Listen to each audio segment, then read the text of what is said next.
Balanagar CI Narasimharaju తెలిపిన వివరాల ప్రకారం సంగారెడ్డికి చెందిన అరుణ కాన్పు చేయించుకోవడం కోసం కేపీహెచ్పీ కాలనీ 4వ ఫేజ్లో నివాసం ఉండే తల్లిదండ్రుల ఇంటికి వచ్చింది. శనివారం డెలివరీ నిమిత్తం బాలానగర్ డివిజన్ వినాయక నగర్లోని బాలానగర్ ప్రాథమిక వైద్య కేంద్రానికి తల్లిదండ్రులు తీసుకువచ్చారు. కాగా అరుణకు ఆరోగ్య కేంద్రంలో అక్కడ ఉన్న వైద్య సిబ్బంది డెలివరీ చేశారు. ఆ వెంటనే అరుణ బెడ్ పై పడిపోయింది. వెంటనే ఆమెను 108లో మెరుగైన చికిత్స కోసం గాంధీ ఆసుపత్రికి తరలించారు. అక్కడ వైద్యులు పరిశీలించి అరుణ మృతి చెందినట్లుగా ధృవీకరించారు.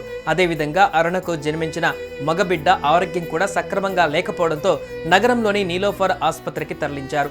అక్కడ ఆ శిశువు చికిత్స పొందుతూ మృతి చెందారు. ఇక అరుణ కుటుంబ సభ్యులు బాలానగర్ ప్రాథమిక ఆరోగ్య కేంద్ర వైద్య సిబ్బంది నిర్లక్ష్యమే తల్లి బిడ్డల మృతికి కారణమని బంధువులు ఆరోపించారు. ఈ మేరకు బాలానగర్ పోలీసులకు ఫిర్యాదు చేశారు. పోలీసులు కేసు నమోదు చేసి దర్యాప్తు చేస్తున్నారు. మరోవైపు పిహెచ్సి సెంటర్ వైద్యుల నిర్లక్ష్యం వల్లనే అరుణ నవజాత శిశువు చనిపోయారంటూ బంధువులు ఆరోపించారు. వైద్యురాలు అందుబాటులో లేకపోవడంతో నర్సులు ఏఎన్ఎం సిబ్బంది డెలివరీ చేశారని కుటుంబ సభ్యులు ఆరోపిస్తున్నారు. నర్సుల నిర్లక్ష్యం కారణంగానే అరుణ మృతి చెందిందని బాధితురాలి తండ్రి రాములు పోలీసులకు ఫిర్యాదు చేశారు. తమ నిర్లక్ష్యమేమీ లేదని, తమ పరిధిలో ఉన్న వైద్యం అందించామని ఆరోగ్య కేంద్రం medical officer doctor Vijaya Nirmala చెప్పారు. మరోవైపు బాలానగర్ పిహెచ్సిలో బాలింత మృతిపైన మేడ్చల్ డిఎంహెచ్ఓ ఉమాగౌరి వివరణ ఇచ్చారు.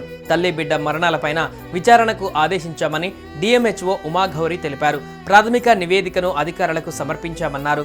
ఆమ్నియోటిక్ ఫ్లూయిడ్ ఎంబాలిజంతో బాలింత మృతి చెందినట్టుగా నిర్ధారించారు. డెలివరీ తర్వాత అరుణ బాగానే ఉన్నారని, 23 ఏళ్ల బాలింత మృతి దురదృష్టకరమన్నారు డిఎంహెచ్ఓ ఉమాగౌరి.